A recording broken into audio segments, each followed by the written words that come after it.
Sebetulnya Faramis ini masih akan mengisi karya mid lane ya untuk teman-teman Rebellion, dan target ban sebetulnya karya Power of Assassin yang dimiliki oleh pemain Kings ya dari Rio itu sendiri, Haya dan juga Hanzo. Hayabusa Hanzo seakan-akan mendinai sekali adanya hero-hero assassin yang bisa langsung loncat ke arah belakang sana. Jadinya jadi penasaran nih untuk Rebellion sini siapa sih yang pengen diproteksi? Karena kalau kita ngeliat ke arah Harith punya absorb yang oke. Dan juga zaman first sebenarnya juga bisa digunakan untuk melarikan diri loh. Walaupun bisa dibilang agak kurang worth it ya. Tapi setidaknya masih bisa hidup gitu loh. Faramis di lain sisi bisa nembus ke arah dinding.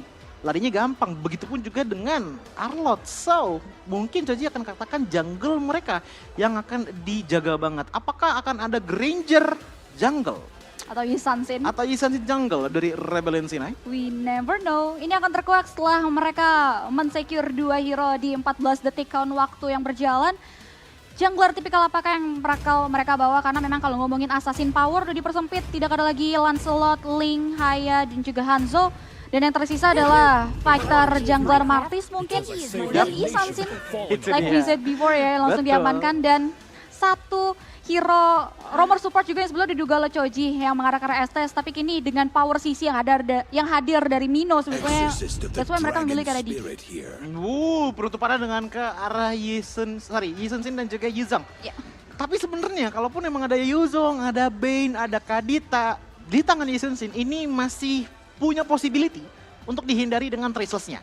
Bahkan kalaupun traceless-nya lagi cooldown, ingat ada time journey yang dipegang oleh Digi di game kali ini untuk memaksimalkan sisi immunity dari teman-teman Rebellion Sinai. So, saya akan katakan untuk setup dari Rebellion Sinai ini, durability power mereka sangat-sangat diandalkan dari adanya Big Mac dan juga Walker FP. Sementara kalau kita lihat dari segi teman-teman Kings, Pups ini lebih ke arah draft yang menyeluruh. Menyeluruh dalam artian apa? Sweet spot antara durability dan juga damage. Ada Minotaur, ada Yuzong juga gitu loh. Tapi damage ganking juga ada.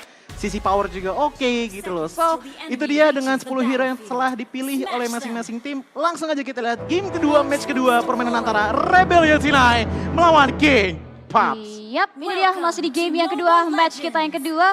So, kita akan lihat apakah ini akan ditutup kemenangan 2-0 untuk Rebellion atau ternyata Kings dengan komposisi hero yang cukup balance seperti yang sudah dibahas oleh Choji bisa menyamakan kedudukan atas Rebellion. Dan sejauh mata memandang, Sir dengan sangat cepat berhasil ngamanin karya purple buff-nya. Berikut juga dengan ada Rio. Kalau ngomongin komposisi hero mereka, sebetulnya mereka balance power mereka nanti terlihat ketika Turtle hadir, objektif netral hadir, karena setup mungkin akan terlihat di sana. Karena kalau ngomongin hero mereka ini, mereka powernya dari mid game to late game ketika mereka bisa ngamanin karya item-item ofensif. Sorry, dari mana? Dari kedua belah tim. Dari kedua belah tim, iya. Iya. Kalau menurutku sebenarnya early game dari Rio. Wait a moment, Choji. Karena udah ada satu buah first blood yang berhasil diamankan oleh pemain-pemain dari Kings dengan hilangnya Nathan di area River. Ya, first blood tadi ada jatuh ke tangan Shogun. Yep. Jadi kalau kita ngeliat ke arah Ser, dia dapetin power kayaknya dari Little Wanderer ya tadi yang udah bisa diambil oleh teman-teman dari King. Tapi setidaknya Nathan dengan Diginya, ruginya tuh nggak terlalu signifikan gitu loh. Karena ya balik lagi dia jadi telur di satu tumbang membuat waktu untuk masuk ke dalam tim fight lagi ini cukup cepat untuk dia peroleh. Tapi melihat dari segi rotasinya Rio dengan membuka Mountain Shocker, seenggaknya dia tahu bahwa ada posisi dari King yang cukup jauh dari dirinya membuat dia pun mencoba melakukan invasi terhadap jungle yang dimiliki oleh King Esports. Yap, itu dia jadi salah satu poin plus juga terhadap jungle patron yang dimiliki Rio sebetulnya.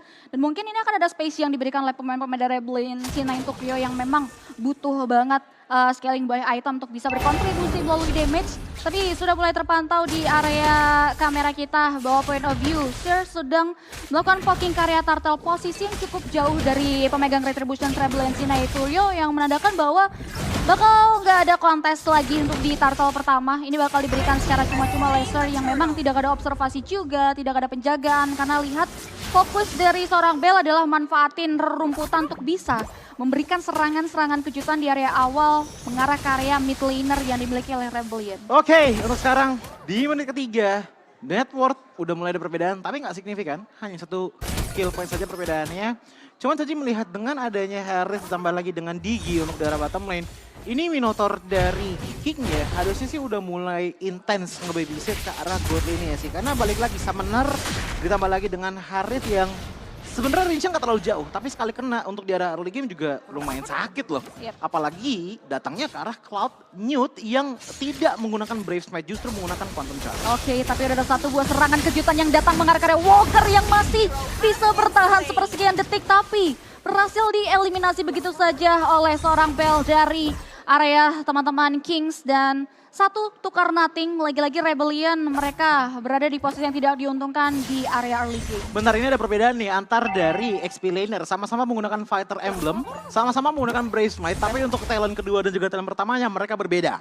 Dimana kalau kita ngelihat ke Big Mac dengan Arlotnya, dia ngambil ke arah Rapture dan juga Tenacity. Sweet spot antara damage penetration ditambah lagi dengan defense. Yep. Tapi kalau kita ngelihat ke Yuzongnya Shogun, Itu ini ngambil festival ke berarti?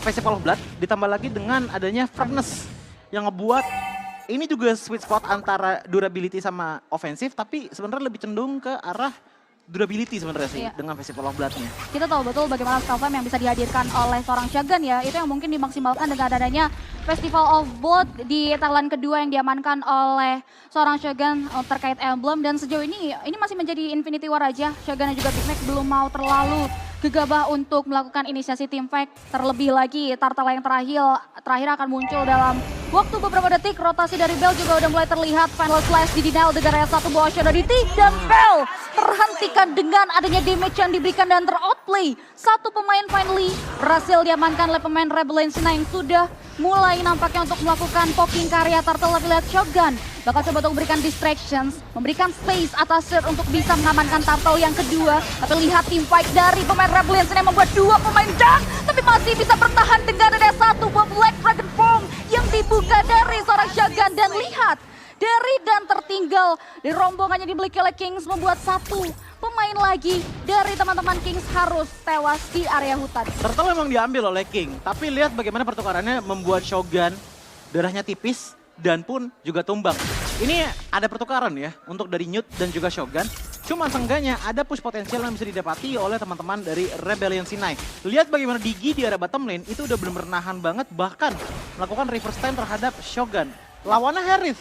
Bisa sih sebenarnya dengan knock-up-nya ataupun Furious Dive dari Shogun, tapi agak susah untuk ditargetkan mengingat bahwa mobilitas dari Harith ini cukup tinggi. Yes, lihat dari ketertinggalannya objektif netral ya. Kalau kita lihat tadi kontes dari Turtle minim banget dilakukan, tapi dari Rio Rebellion Sinai masih bisa menyesuaikan diri terkait leveling yang tidak terlalu didominasi oleh Sir. Dan bahkan sejauh ini teman-teman dari Rebellion sudah mulai menitik beratkan rotasi mereka mengarah karya God Laner yang mereka miliki sebagai late game power.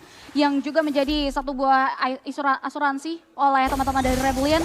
Terlihat sudah ada satu buah Synchro Visions yang nampaknya masih bisa didenial oleh pemain-pemain dari Kings dengan Ocean of DT yang dia buka. Dan lagi-lagi kita memantau untuk game yang kedua ini temponya slow, but sure banget. Yang dimana mereka sama sekali cuman menghadirkan tim fight skirmish. Ya ini masih skirmish kecil aja lah. Nggak terlalu besar banget impact-nya. Tapi yang udah lumayan besar impact-nya adalah power dari Rio. Kenapa Joji bilang seperti itu? Dia level 10. Ser juga level 10. Tapi Rio ini bawa ke arah killing spree. Yang ngebuat dia menurutku bakalan punya potensi lebih oke lagi untuk prolong team fight. Tapi untuk mid lane udah mulai di... Deadly Cats dibuka, Black Dragon Form tertrigger mengarah ke area dua pemain yang harus tumbang dari Rebellion Sinai. Dan lihat, 3 member dari Rebellion tumbang seketika double kill. Berhasil diamankan oleh seorang Bell. Dan 4 pemain dari teman-teman Kings langsung segera mungkin mengarah ke area Turtle terakhir yang kemungkinan akan menjadi perfect Turtle untuk mereka. Rebellion Sinai mereka tidak diperbolehkan untuk terbawa tempo yang dibawa oleh teman-teman Kings yang sejauh ini dari segi perekonomian mereka memegang kendali perbedaan angkanya di angka 2000 atas Rebellion. Karena ya balik lagi ya, untuk Rebellion Sinai punya team fight yang cukup panjang, Rebellion Sinai ini bawa roamer yang bersifat support. Sementara kalau kita ngeliat ke arah King, roamer mereka itu purely tank dengan ngebawa dan Shogun pun bisa menjadi badan terdepan. Jadi kalau mau ada team fight besar-besaran, lihat bagaimana itemnya pun dibuat oleh teman-teman dari Rebellion Sinai. Item defense pun ini sama sekali masih belum kelihatan yang jadi di tangan mereka. Dari segi diginya ngambil Enchanted Talisman. Dari Arlotnya ini sepertinya akan membuat Kara Thunderbelt dan itu pun masih belum jadi gitu loh. Otomatis yang ditekankan oleh Rebellion Sinai, masalahnya dari durability itu ada di Cult Altar. Nah, kalau udah dependent sama Cult Altar berarti mereka bakalan susah banget tim fight kalau nggak ada Walker. Nah, ditambah lagi di Itu. sini Rebellion Sinai udah mulai terpressure, sudah mulai dikandangin begitu saja oleh pemain Kings dengan ada satu buat serangan Rock Wave yang sempat dibuka oleh Bell dengan posisi yang seperti ini, dengan item yang bahkan dia udah jadi item penetrasi. Kings bakal enak banget untuk mainin karya rumputan, serangan-serangan unbreakable yang datang dari Bell ini akan merugikan pemain-pemain dari Rebellion Sinai yang sudah terpantau tanpa Lord. Kings berhasil merenggut karya satu buah inner middle turret, mengarah karya satu inner turret yang ada di area top lane, dan Rebellion Sinai mereka dari sini hanya diberikan kesempatan untuk menerima serangan tanpa diperbolehkan untuk bisa memberikan counter setup mengarah ke arah pemain-pemain Kings yang sedang menunggu sebetulnya ke arah dari Lord yang pertama yang sebentar lagi bakal hadir. Ya, bahwa pertama akan hadir dalam 20 detik lagi dan melihat damage dari Rio sepertinya untuk head to head melawan Ser masih sangat-sangat kurang. Bahkan lihat bagaimana Nathan kena ke arah Crab Claw Cannon-nya aja. Itu udah hilangin 1,5 bar HP-nya dia. Ini benar-benar susah banget untuk bisa maju ke depan sana karena damage potensial dari Rebellion Sinai itu sebenarnya udah oke, tapi balik lagi tadi yang seperti saya katakan, frontline mereka itu benar-benar tipis banget. Sementara kalau King dari Ser aja dia sendiri, walaupun ada time journey, ingat dia punya deadly catch yang dimana cooldown dari deadly catch dibandingkan dengan time journey itu pasti bakalan lebih cepat di deadly catch. Membuat sisi power yang bakalan besar banget kalau teman-teman dari Rebellion Sinai berkumpul. Apalagi kalau dicampur dengan Minion Fury yang dimiliki oleh Dan. Yep. Jadi apa yang harus dilakukan oleh Rebellion Sinai kalau misalkan mereka ingin menang? Mereka harus delay. Delay dalam artian apa? Delay sampai ada power potensial untuk bisa menahan damage dari King. Karena sejauh ini Big Mac sebenarnya bisa. Tapi dia sibuk banget untuk ngurus lane dan menurut Joji itu adalah hal yang wajar. Ingat, dia XP lane. Ya, satu-satunya momen yang bisa diciptakan oleh Rebellion Sinai adalah datang dari seorang Big Mac yang dari tadi selalu diberikan distractions oleh pemain-pemain dari Kings yang sudah mulai memanage wave minion mereka dan bahkan melakukan invasi terhadap sektor hutan yang dimiliki oleh pemain-pemain dari Rebellion yang sedang sibuk harusnya untuk memaksimalkan defensive mechanisms yang bakal mereka gunakan karena Lord berada tepat beberapa meter lagi di area teras rumah yang dimiliki oleh pemain Rebellion karena lihat sudah ada satu buah Black Dragon Form yang dibuka oleh seorang Shagan. Big Mac mengarah ke area satu pemain dan yang terfinal splash begitu saja masih bisa survive mundur ke belakang, tapi lihat Big Mac tidak memberikan kesempatan dan pulang hidup-hidup. 3-4 pemain Kings memilih untuk mundur setelah berhasil menghancurkan karya 2 base turret yang dimiliki oleh Rebellion Sinai. Itu dia power yang dimiliki oleh Rebellion Sinai. Walaupun mereka kehilangan ataupun ketinggalan gold di angka 9.000, kalau momentumnya pas, kalau setupnya pas, ya seperti tadi. Dan diculik, mau ada sisi apapun, ketutup sama time journey, bahkan membuat Shogun pun tadi lari terbirit-birit. Karena dari segi HP itu udah tinggal satu baras saja. Bahkan kalau kita ngeliat dari segi item defense-nya, untuk Shogun, oke lah, Dominance Ice dan sepertinya menuju ke arah Athena Shield sepertinya di tangannya. Tapi sisanya kalau kita ngeliat ke arah Dan aja yang menggunakan Radiant Armor dan juga Dominance Ice. Itu bisa dibilang cukup cepat loh ditumbangkan oleh teman-teman dari Rebellion Sinai. Jadi setup yang mereka harus bawa adalah kumpul, sifat besar-besaran, siapkan time journey. Jangan sampai tergunakan dengan sia-sia. Oke, tapi Nathan baru saja tertrigger dengarnya satu buah flicker dan nyaris saja di pick off dengan damage yang diberikan oleh Seer. Karena lihat dia udah cukup dari segi penetrasi melalui adanya satu one throw strike dan juga Malefic Roar. Berikut juga dengan adanya Blood of Despair sehingga damage yang dia keluarkan mengarah ke area hero-hero Glass Cannon seperti Nathan, Rio dan juga Moy. Berikut juga dengan Walker ini bakal seperti itu. Ditambah lagi kita udah lihat ada satu Boros Gold Meteor, Final Flash mengarah ke area Seer yang dimana baru saja kita bahas melalui damage yang berhasil dia hasilkan. Dan ini mungkin bisa jadi satu buah asa untuk pemain-pemain Rebellion Sinai yang berhasil menculik satu player inti Kings. Dan bahkan Kings tahu betul bagaimana power dari Rebellion untuk bisa memberikan serangan balik. Karena ini udah masuk menit ke-11, mereka tahu betul item-item yang datang dari Rio dan juga Moy juga udah cukup mumpuni untuk bisa memberikan serangan balik. Tapi ya Cipi ya, menurut gue ya, itu tadi agak rugi juga sih. Why? Ngambil ke arah Slayer, Final Slash, oke itu udah cukup banget skill swordnya. Cuman out of nowhere, mungkin karena trigger disiplin juga ya. Walker FP itu nyalain call altarnya. Padahal teman-teman dari Rebellion Sinai itu nggak kena damage masif loh. Karena teman-teman dari King itu berada di luar, sementara Bane itu ditarik ke dalam. Jadi ada potensi bahwa Lord di game kali ini, di menit kali ini nggak bakalan terlalu efektif untuk dikontes oleh Rebellion Sinai. Kecuali kalau ada Kalatar lagi. Yes, mereka harus dapetin momennya sih. Ada perbedaan satu level yang mempengaruhi damage retribution harusnya yang berhasil dihasilkan oleh Rio dan juga Lihat Big Sir. Ditambah lagi Big Mac berusaha coba untuk maju ke depan dan tidak tinggal diam. Berikut juga ada satu buah Black Dragon Form yang dibuka oleh Shogun untuk memberikan distractions. Memberikan upaya mundur, teori ancaman, dan Lord berhasil diamankan oleh teman-teman Kings tanpa ada satu korban jiwa pun yang berhasil diamankan oleh kedua belah pihak. Berikut juga dengan ada Rebellion, ini mana mereka mundur lagi secara teratur dan ingat mereka minim area of effect yang sebetulnya luas untuk bisa nge-clear Lord in hands ini. Iya, Big Mac sebenarnya tadi udah oke banget di depan sana. Menjadi frontliner. Cuman balik lagi, Rebellion Sinai nggak ada follow up damager yang benar-benar oke banget untuk nge-follow up ke arah Walker. Cuman kalau kita ngeliat ke arah King, ini seru aja udah ngambil ke arah si Halberd. Powernya yang dibawa ke arah depan sana ini bakalan sangat efektif banget untuk melawan ke Big Mac.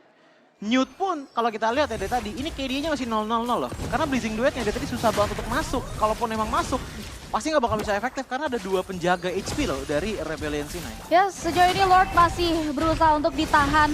Ditambah lagi Kings fokusnya adalah mempangkas habis semua base turret penjaga high ground yang dimiliki oleh teman-teman Rebellion Sinai yang sudah mulai terisolasi. Karena lihat, pemain-pemain dari Kings bakal coba untuk memancing terus Rebellion untuk team fight di area yang cukup rentan. Dan bahkan mereka belum mau terlalu overcommit dan greedy. Karena mereka tahu Big Mac masih bisa membuka karya satu momentumnya. Tapi lihat Deadly Catch dibuka begitu saja. Mengarah ke arah satu base Nathan tumbang. Dan bahkan lihat Shogun membuka karya satu Black Dragon Form. Memberikan distraction ke area belakang yang dimiliki oleh Rebellion. One out tercipta dan base berhasil diamankan oleh teman-teman dari Kings. Satu sama. Power dari King yang dibawa di game kali ini adalah dari segi sweet spot, durability, dan juga offensive power.